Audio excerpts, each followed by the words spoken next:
अर्थशास्त्र पढ़ने वाले और अर्थशास्त्र को के इच्छुक सभी लोगों को मेरा नमस्कार।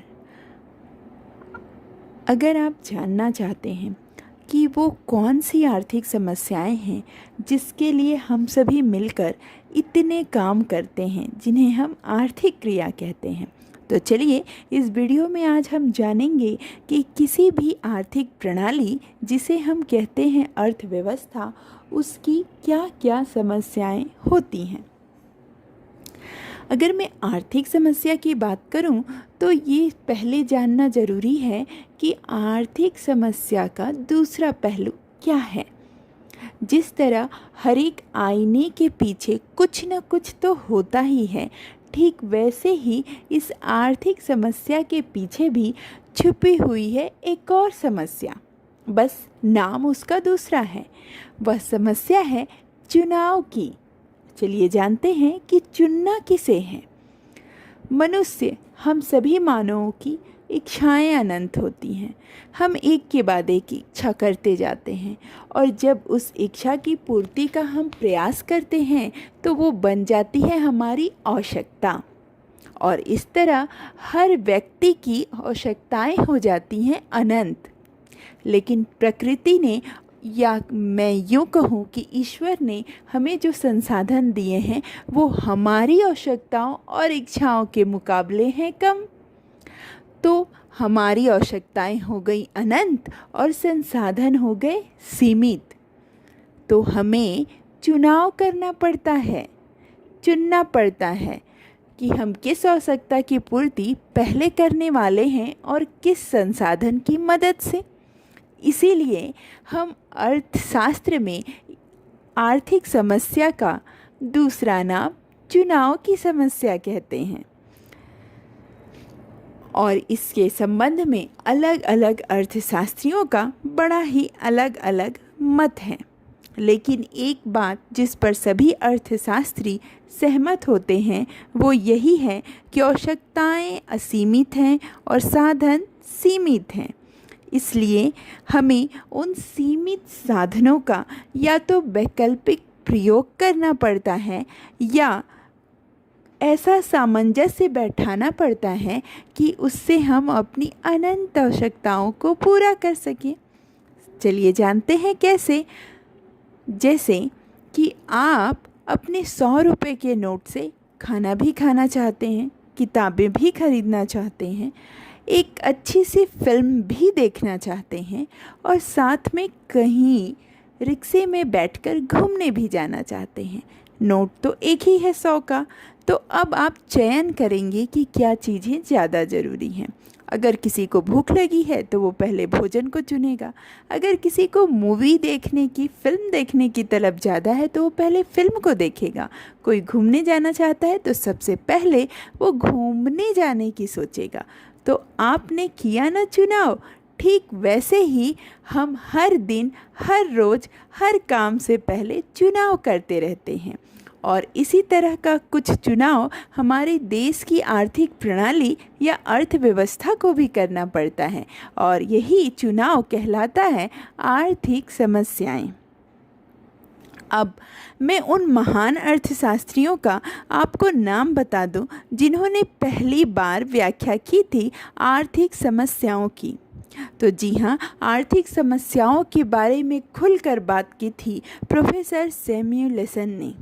इसके बाद आधुनिक अर्थशास्त्रियों में स्टैगलर और लेफ्टविच वो अर्थशास्त्री हैं जिन्होंने 3 केंद्रीय समस्याओं के अलावा भी कई समस्याएं बताईं।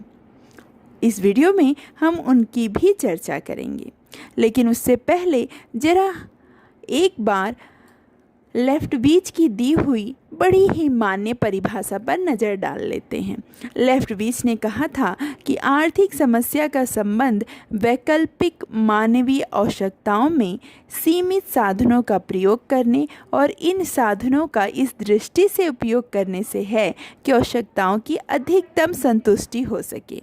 इसे सरल शब्दों में कहूँ तो सिर्फ इतना कि आवश्यकता की संतुष्टि के लिए जब आप सीमित संसाधनों का कुशलतम उपयोग करते हैं तब उत्पन्न होती है आर्थिक समस्या। जी हाँ, तभी उत्पन्न होती है आर्थिक समस्या। चलिए एक बार नज़र डाल लेते हैं कि आर्थिक समस्याएं क्यों उत्पन्न होती हैं। इसके कई कारण आप भी गिना सकते हैं। कुछ कारणों को मैं आपके सामने रख रही हूँ, जैसे असीमित आवश्यकताएं। और अब तो आप समझ गए हैं कि मानव की इच्छाएं अनंत हैं, इसलिए उसकी आवश्यकताएं भी अनंत हैं।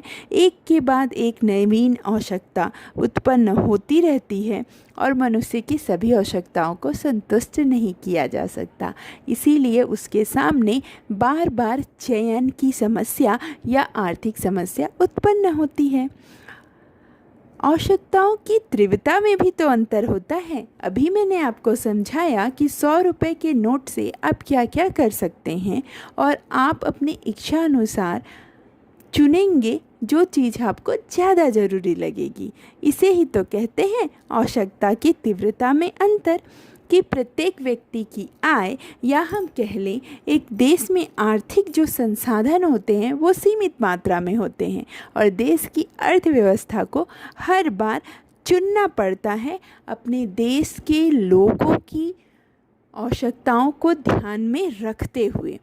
अगर वह देश थोड़ा अल्प विकसित है तो वो उपभोक्ता वस्तुओं का उत्पादन करना चाहेगा, लेकिन अगर वह विकसित है तो वह पूंजीगत वस्तुओं का उत्पादन करना चाहेगा। ठीक वैसे ही जो अगला कारण है आर्थिक समस्याओं के उत्पन्न होने का, वो है सीमित या दुर्लभ साधन। जी हाँ, प्रकृति ने सभी देशों को संसाधन सीमित दिए हैं और इसी को तो रॉबिन्सन ने दुर्लभता का नाम दिया था कि हमारे पास हमेशा मांग ज़्यादा होती है और संसाधनों की पूर्ति कम होती है। और यहाँ मैंने आपको बता दिया है कि समस्याएं तब उत्पन्न होती हैं जब साधन की मांग ज़्यादा हो और साधन की पूर्ति कम हो। और इसे अगर मैं दूसरे रूप में समझाऊं तो समस्या तब उत्पन्न होगी जब आवश्यकताएं ज़्यादा हो और साधन कम हो। साधनों का वैकल्पिक प्रयोग भी आर्थिक समस्याओं को उत्पन्न करता है। जब साधन सीमित होते हैं तो लोग उसे बदल बदल कर उपयोग करना चाहते हैं, उसका ज़्यादा से ज़्यादा उपयोग करना चाहते हैं। जैसे आप अपने घर की बिजली का उपयोग पंखे, कूलर, फ्रिज, रोशनी आदि के लिए तो करते ही हैं, साथ ही साथ आप इसका उपयोग भोजन बनाने में भी करने लगे हैं। तो हुआ ना बिजली का कई वैकल्पिक उपयोग। और उसके बाद जो सबसे महत्वपूर्ण कारण जिसकी वजह से ये समस्या आती है वो है चुनाव की। और मैं आपको शुरू से ही बता रही हूँ कि हमारे पास आवश्यकताएं बहुत होती हैं और साधन होते हैं सीमित, तो हमें चुनना पड़ता है और इस चुनने की समस्या को ही हम आर्थिक समस्या कहते हैं। चलिए आपको एक छोटा सा सारांश दे देती हूँ आर्थिक समस्याओं का। मेरे स्क्रीन पर आप देख रहे हैं कि किस तरह मैंने बताया है कि दो तरह से आर्थिक समस्याएं उत्पन्न होती हैं। पहला कारण है असीमित आवश्यकता और दूसरा है सीमित साधन। असीमित आवश्यकता की तीव्रता में अंतर और प्राथमिकता का जो चयन होता है, इन सब से ही मिलकर तो बनती है चुनाव की समस्या। और इसका हल ढूंढने के लिए हम क्या क्या करते हैं? हम करते हैं साधनों का वैकल्पिक उपयोग, साधनों का कुशलतम उपयोग। और जब इस पूरे काम को करते हैं ना, एक ओर आवश्यकता को चुनते हैं और दूसरी ओर संसाधनों के वैकल्पिक उपयोग को चुनते हैं, तो इन दोनों से ही जो उत्पन्न होती है उसे ही हम कहते हैं आर्थिक समस्या। अब इसको बड़े ही सरल शब्दों में आपको बता देती हूँ कि जैसे आपके घर में धान रखा हुआ है और आपकी आवश्यकता है भोजन की, लेकिन उसके बाद भी सिर्फ आप धान तो खा नहीं सकते, आपकी आवश्यकता होगी दाल की, आपकी आवश्यकता होगी सब्जी की और अन्य भी कई तरह की चीज़ों की। तो आप उस धान का करेंगे वैकल्पिक उपयोग, कुछ खाने के लिए रखेंगे, कुछ बेचेंगे और उसे बेचकर अन्य आवश्यकताओं की पूर्ति करेंगे। तो किया ना आपने साधनों का वैकल्पिक उपयोग। अब आप कहेंगे कि इसमें समस्या कहाँ उत्पन्न हुई। इसमें समस्या उत्पन्न हुई ना, आपको चुनना पड़ा कि आप कितना धान बेचेंगे, आपको चुनना पड़ा कि आप कितना धान रखेंगे। तो आपने हर जगह चुनाव किया ना, तो चुनाव की समस्या ही तो आर्थिक समस्या है। हाँ, मेरे ख्याल से अब आप समझ गए होंगे कि आर्थिक समस्याएं क्या होती हैं। चलिए अब मैं आपको अर्थव्यवस्था की केंद्रीय समस्याओं से परिचित कराती हूँ। सभी अर्थशास्त्री जिस बात पर एकमत हैं वो हैं अर्थव्यवस्था की 3 मौलिक समस्याएं।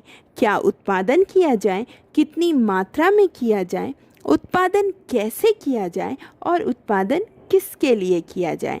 और आपको याद है ना, ये बात सबसे पहले बताई किसने थी? प्रोफेसर सैमुएल्सन ने। तो चलिए पहली समस्या को समझते हैं कि क्या उत्पादन किया जाए और कितना उत्पादन किया जाए। मैं हर एक समस्या के लिए आपको एक कीवर्ड दूंगी। आप जब उस समस्या को उस कीवर्ड से जोड़ देंगे तो आप उसे हमेशा याद रख पाएंगे। जैसे क्या उत्पादन किया जाए और कितनी मात्रा में किया जाए, ये मुख्यतः है चुनाव की समस्या, चयन की समस्या। और इसे मैंने आपको एक फ्लो चार्ट से समझाने की कोशिश की है कि कैसे क्या उत्पादन किया जाए। जब सोचना होता है तो एक देश कई विकल्पों पे विचार करता है और उन कई विकल्पों को मैंने आपके सामने रखा है। उपभोक्ता वस्तु का उत्पादन करूं कि पूंजीगत वस्तु का, आवश्यकता वस्तु का उत्पादन करूं कि विलासिता की वस्तु का, निजी वस्तु का उत्पादन करूं कि सार्वजनिक वस्तु का। हर एक अर्थव्यवस्था अपनी कंडीशंस के हिसाब से इसमें से चुन लेती है। अगर विकसित अर्थव्यवस्था है तो वह विलासिता की वस्तु, पूंजीगत वस्तु इनको चुनेगी क्योंकि वहाँ विकास हो चुका है। लेकिन अगर विकासशील अर्थव्यवस्था है तो वह उपभोक्ता वस्तु, आवश्यकता की वस्तु और सार्वजनिक वस्तु को चुनेगी क्योंकि उसे विकास करना है। तो आप समझे कि एक आर्थिक प्रणाली किस प्रकार चुनती है कि क्या उत्पादन किया जाए। इसी के साथ जुड़ा हुआ है कितनी मात्रा में किया जाए। तो कितनी मात्रा का निर्धारण भी देश की आवश्यकता के अनुरूप होता है। जैसी जनसंख्या होती है और जितनी मांग होती है उस हिसाब से निर्धारित किया जाता है कि कितना उत्पादन किया जाए। चलिए चलते हैं दूसरी समस्या की ओर, जो है उत्पादन कैसे किया जाए। जी हाँ, उत्पादन करने के लिए मुख्यतः 2 तकनीकें होती हैं, एक श्रम गहन और दूसरी होती है पूंजी गहन। और आप जानते हैं ना, जो श्रम प्रधान तकनीक होती है उसमें श्रम का अधिक उपयोग किया जाता है, अर्थात मानवीय संसाधन का ज़्यादा उपयोग किया जाता है। और पूंजी गहन तकनीक में श्रम की तुलना में पूंजी का उपयोग ज़्यादा किया जाता है, वो चाहे मशीनों या औजारों के रूप में ही क्यों ना हो। तो यहाँ हमें याद रखना है कि उत्पादन कैसे किया जाए, इसके लिए कीवर्ड है तकनीक का चयन। तो आप याद रखिएगा, तकनीक के चुनाव की समस्या को ही हम उत्पादन कैसे किया जाए इस पर निर्धारित करते हैं। अब ये भी देख लेते हैं कि कोई देश निर्णय कैसे लेता है। अगर किसी देश में पर्याप्त जनसंख्या है, श्रम साधन अधिक है, तो वह अपने देश के विकास के लिए अधिकतर श्रम गहन तकनीक को पहले प्राथमिकता देगा। इसका कतई ये मतलब नहीं है कि वह मशीनों का उपयोग नहीं करेगा। वह मशीनों और श्रमिकों का एक निश्चित अनुपात बना के चलेगा ताकि लोगों को रोजगार भी दे सके और अधिक से अधिक उत्पादन भी कर सके। और एक विकसित देश पूंजी गहन तकनीक का अधिक उपयोग करता है क्योंकि उसके पास पर्याप्त मात्रा में पूंजी है और वो ज़्यादा से ज़्यादा गुणवत्तापूर्ण वस्तुओं के निर्माण के लिए पूंजी गहन तकनीक को चुनता है। इसके बाद बच्चों, जो तीसरी महत्वपूर्ण समस्या होती है कि उत्पादन किसके लिए किया जाए, ये समस्या जुड़ी हुई है वितरण से। तो देखा आपने, उत्पादन किसका किया जाए ये है चयन की समस्या, कैसे किया जाए यह है तकनीक की समस्या, और उत्पादन किसके लिए किया जाए यह है वास्तव में वितरण की समस्या। इसे भी मैंने आपको 2 तरह से आपके सामने रखा है। एक होता है प्रत्येक व्यक्ति के लिए वितरण, पर्सनल डिस्ट्रीब्यूशन, और दूसरा होता है कार्यात्मक वितरण। जब व्यक्तिगत वितरण होता है ना बच्चों, तब यह ध्यान दिया जाता है कि जो कुछ भी उत्पादन हुआ है उसका समाज के विभिन्न व्यक्तियों और परिवारों में इस तरह से वितरण होना चाहिए कि आय की असमानता को कम किया जा सके। और यह एक विकासशील देश का बहुत महत्वपूर्ण या हर कल्याणकारी देश का बहुत महत्वपूर्ण उद्देश्य होता है। और जो दूसरा है कार्यात्मक वितरण, वो इस बात पर निर्भर करता है कि किस साधन ने उत्पादन में सबसे ज़्यादा योगदान दिया है, तो उसे वितरण का ज़्यादा हिस्सा मिलना चाहिए। इसे प्रोत्साहन का नियम भी कहते हैं बच्चों। तो अब आप समझ गए होंगे कि आय के वितरण के भी दो पहलू होते हैं, एक व्यक्तिगत और दूसरा कार्य के आधार पर। इसके अलावा बच्चों, जैसे जैसे देश की अर्थव्यवस्थाएं बदली हैं, ठीक वैसे वैसे ही नई नई आर्थिक समस्याएं आर्थिक प्रणालियों में उत्पन्न होने लगी, और इनकी ओर किसी का ध्यान गया तो वो थे स्टिगलर और लेफ्टविच, जिन्होंने आर्थिक समस्याओं में दो और समस्याओं को जोड़ दिया। और आज जब आप देखेंगे तो कई समस्याएं इन्हीं के साथ जुड़ी हुई हैं, लेकिन मुख्यतः जिसे बहुत ही मान्यता प्राप्त है वो स्टिगलर और लेफ्टविच के द्वारा बताई गई आर्थिक समस्याएं हैं। इनमें पहली समस्या है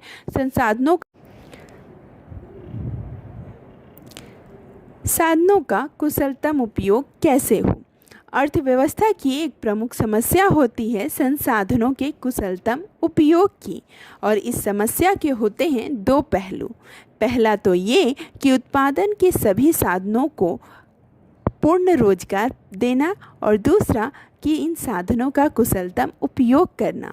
और इस समस्या के समाधान में आज हर अर्थव्यवस्था लगी हुई है, क्योंकि बेरोजगारी या अल्प रोजगार की समस्या हर अर्थव्यवस्था की समस्या है, और इसे दूर करने के लिए हर देश यह प्रयास कर रहा है कि वो अपने संसाधनों का पूर्ण और कुशलतापूर्वक विदोहन करे। और इसी के साथ बच्चों, स्टेगलर और लेफ्टविच ने जो अगली समस्या बताई थी वो था आर्थिक विकास कैसे हो। और आज आप जानते हैं कि हर एक युग में कुछ ना कुछ समस्याएं अर्थव्यवस्थाओं के साथ जुड़ी हुई रहती हैं, और वो मुख्य समस्या तो यही होती है कि संसाधन सीमित होते जा रहे हैं, क्योंकि हम उनका लगातार उपयोग कर रहे हैं। जैसे हम वनों की लकड़ियों का ज़्यादा उपयोग कर रहे हैं तो धीरे धीरे ये वनों की लकड़ियाँ समाप्त हो रही हैं। हम खनिज संसाधनों का ज़्यादा उपयोग कर रहे हैं तो धीरे धीरे ये संसाधन भी समाप्त हो रहे हैं। ऐसे में हर देश के पास ये बड़ी समस्या है कि अपने घटते हुए संसाधनों को बचाते हुए वह कैसे भविष्य के लिए भी रखे और अपने देश का विकास भी करे। इसीलिए तो बच्चों, अब अर्थव्यवस्था सस्टेनेबल डेवलपमेंट, और जिसे हम धारणीय विकास कहते हैं, इस ओर आ गई है कि हम संसाधनों को बचाते हुए खर्च करें और अपनी पीढ़ी के लिए भी बचा लें। तो आपको याद रखना है, एक बार पुनः रिवाइज करा दूं कि सैमुएल्सन ने बताई थी अर्थव्यवस्था की 3 महत्वपूर्ण समस्याएं। उत्पादन कितना किया जाए, किसका किया जाए, और इस समस्या के लिए कीवर्ड था चयन की समस्या। दूसरा, उत्पादन कैसे हो, इस समस्या के लिए कीवर्ड था तकनीक की समस्या। और तीसरा कि उत्पादन किसके लिए किया जाए, और इसके लिए कीवर्ड था वितरण की समस्या। तो अब आप समझ गए होंगे कि अर्थव्यवस्था की ये 3 प्रमुख समस्याएं हैं जिसका हल ढूंढती रहती हैं अर्थव्यवस्थाएं और निरंतर विकास करती रहती हैं। इसके अलावा स्टिगलर और लेफ्टविच ने 2 अन्य प्रमुख समस्याओं को बताया, जो थी संसाधनों का कुशलतम उपयोग कैसे हो और आर्थिक विकास कैसे हो। और इन्हीं समस्याओं का हल ढूंढते हुए आज हम विकास की एक नई अवधारणा धारणीय विकास को पढ़ते हैं। इसी के साथ मैंने बोर्ड में इससे संबंधित आए हुए प्रश्नों को भी आपको दे दिया है, ताकि आप अच्छी तरह समझ सकें कि इससे संबंधित प्रश्न कैसे कैसे आते हैं। विभिन्न आर्थिक प्रणालियों में अगर आप इन समस्याओं को रखकर अध्ययन करना चाहते हैं तो सिर्फ और सिर्फ इतना याद रखिएगा कि विभिन्न अर्थव्यवस्थाओं का संचालन किस तरह से होता है। जैसे पूंजीवादी अर्थव्यवस्था में जब इन केंद्रीय समस्याओं का समाधान ढूंढा जाता है ना, तब कीमत यंत्र की मदद ली जाती है। मतलब सिर्फ और सिर्फ मांग और पूर्ति को ध्यान में रखकर ये निर्णय ले लिया जाता है कि उत्पादन कितना किया जाएगा, उत्पादन कैसे किया जाएगा और उत्पादन किसके लिए किया जाएगा। जबकि समाजवादी अर्थव्यवस्था में यह निर्णय समाज की प्राथमिकताओं के आधार पर लिया जाता है। इसीलिए तो वहाँ आर्थिक नियोजन अपनाया जाता है और तब उत्पादन कितना किया जाए, उत्पादन कैसे किया जाए और किसके लिए किया जाए, इसका उत्तर ढूंढा जाता है। और मिश्रित अर्थव्यवस्था जो भारत जैसे विकासशील देशों की अर्थव्यवस्था है, वहाँ पर निजी और सार्वजनिक क्षेत्र के सह अस्तित्व और उनके सहयोग से उत्पादन कितना किया जाए, किसका किया जाए और किसके लिए किया जाए और कैसे किया जाए, इसे ढूंढा जाता है। और इसका निर्णय इन दोनों ही सरकारी और निजी तंत्र के सह अस्तित्व या सहयोग से ही लिया जाता है। तो बच्चों, मैंने आपको बता दी हैं अर्थव्यवस्था की केंद्रीय समस्याएं। पढ़ते रहिए, कुछ अच्छा करते रहिए और आपकी सफलता ही मेरा उद्देश्य है। चैनल को सब्सक्राइब करना और वीडियो को लाइक करना ना भूलें।